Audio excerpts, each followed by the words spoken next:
Shalom saudara terkasih, sangat berbahagia dapat berjumpa dan bersekutu dengan Anda para pendengar. 1 Korintus 2 ayat 12, kita tidak menerima roh dunia, tetapi roh yang berasal dari Allah, supaya kita tahu apa yang dikaruniakan Allah kepada kita. Saudara yang terkasih, banyak hal dalam hidup kekristenan yang tidak dapat dimengerti, tidak dapat dipahami oleh orang-orang dunia, karena pekerjaan Tuhan tidak dapat diukur dan dinilai secara logika. Salah satu contoh adalah karunia-karunia rohani. Dan karena kami menafsirkan hal-hal rohani kepada mereka yang mempunyai roh, kami berkata-kata tentang karunia-karunia Allah dengan perkataan yang bukan diajarkan kepada kami oleh hikmat manusia, tetapi oleh roh.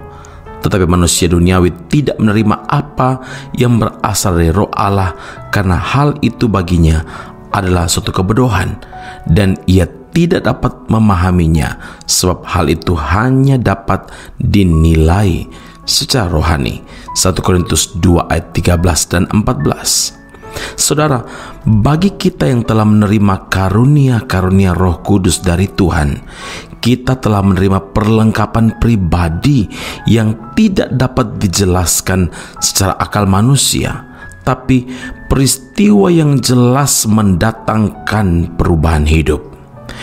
Ini terjadi semata-mata karena kuasa Roh Kudus pada hari Pentakosta yang merupakan penggenapan janji Bapa. Maka penuhlah mereka dengan Roh Kudus.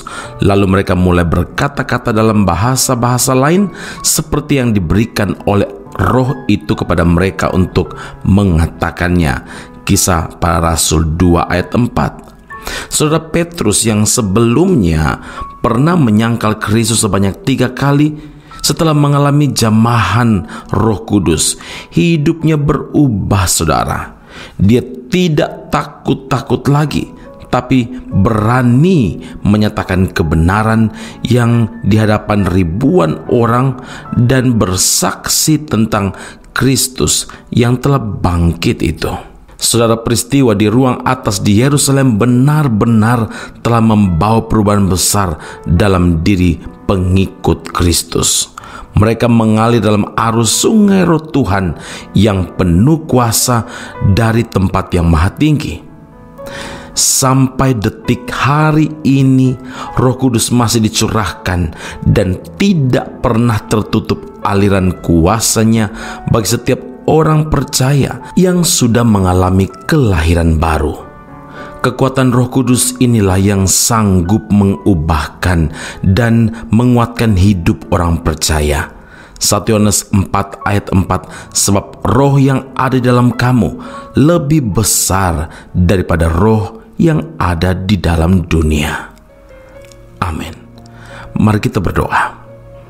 Bapa di surga, kami berterima kasih untuk firman Allah yang kami dengarkan saat ini. Roh Kuduslah yang sanggup mengubahkan setiap pribadi. Kami tahu Tuhan, ketika Roh Kudus memenuhi seseorang, maka kami diberi pemahaman-pemahaman, pengertian-pengertian, dan bahkan Engkau melengkapi kami dengan karunia-karunia Roh Kudus. Semuanya dipakai untuk memuliakan Tuhan dan bukan mencuri kemuliaan. Roh Kudus diberikan agar pelayanan setiap kami penuh kuasa. Roh Kudus dicurahkan agar kehidupan kami itu berdampak positif bagi dunia ini. Dan karena itu Tuhan Yesus, penuhilah kami ya Allah Roh Kudus, dan pakailah kami, karena kami tahu Tuhan, dalam keadaan apapun Roh Kudus selalu menjadi sahabat terbaik kami. Puji, hormat, kemuliaan bagi Allah yang hidup dalam Kristus Yesus Tuhan dan Juru Selamat kami. Kami berdoa mengucap syukur kepada Bapa di surga. Haleluya. Amin. Tuhan Yesus memberkati Anda. Sampai jumpa. Keep on growing and never give up.